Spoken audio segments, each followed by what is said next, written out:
stranger saved me from my darkest moment with nothing but crackers and silence. I was supposed to be the success story valedictorian scholarship recipient the kid teachers used as an example. Why can't you be more like Alex? They'd say to other students estimating expected greatness from me. By October of freshman year, I hadn't just hit rock bottom parent, I was actively digging. My dorm room had become a cave where I hibernated between mandatory appearances. Dirty clothes carpeted the floor. Unwashed coffee mugs grew civilizations. The blinds stayed closed. It wasn't dramatic like in movies. No sobbing breakdowns or screaming into pillows. Ibrish is quieter than that. It's the silence of unanswered texts. The heaviness of unwashed hair. The way 3 p.m. and 3 a.m. feel exactly the same. I stopped attending lectures. My scholarship required a 3.5 team meeting, but I couldn't remember the last assignment I'd submitted. My roommate parent, a party every night business. Major parent barely noticed my spiral. She'd stumble in at 2 a.m. with friends, see me sleeping and take the party elsewhere. I was invisible, which was exactly what I wanted. Until I didn't at 4:17 a.m. on a Tuesday after staring at my ceiling for hours. I downloaded our university's anonymous forum app I'd never posted before. With shaking fingers, I typed, "Does anyone else feel like they're drowning here and nobody notices?" I didn't expect a response. It was just a digital bottle thrown into an ocean of memes and party invites. The knock on my door came at 11:30 the next morning. I hadn't showered in 4 days, hadn't spoken to anyone in 3. I almost didn't answer. When I opened the door, I vaguely recognized the girl standing there, Pan Emma from my Lockedio 101 lecture, not someone I'd ever spoken to. She had curly hair pulled into a messy bun and was holding a paper bag from the campus Casvinia. "Hey," she said, shifting awkwardly. "This is weird, but I think I saw your post last night. The Uvermain seemed like it might be you, and I just thought maybe you could use this." She thrust the bag toward me. Inside were 2 chocolate chip cookies, a banana, and a pack of cheese crackers. I stood frozen, unable to process that someone had not only seen me, but had sought me out, had brought me food, had cared. "You don't have to talk or anything," she continued, misreading my silence. I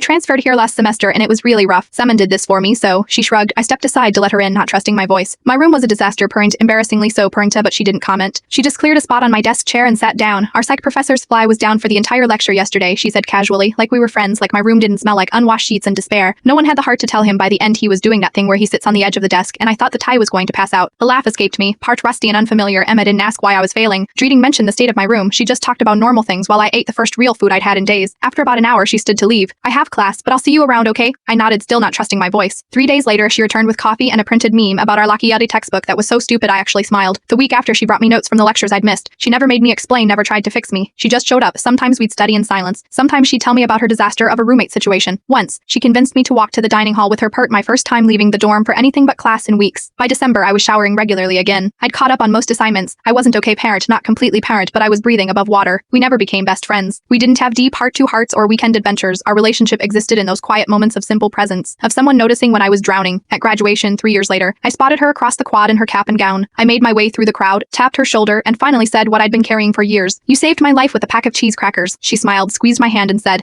"Sometimes that's all it takes. Shevin did it for me once." Then she hugged me and disappeared into the sea of graduates. I don't know where Emma is now, but every time I see someone sitting alone looking a little lost, I buy an extra coffee, a small snack, nothing dramatic, because I learned that sometimes saving someone doesn't require grand gestures or perfect words. Sometimes it's just showing up with crackers and the courage to knock on a door.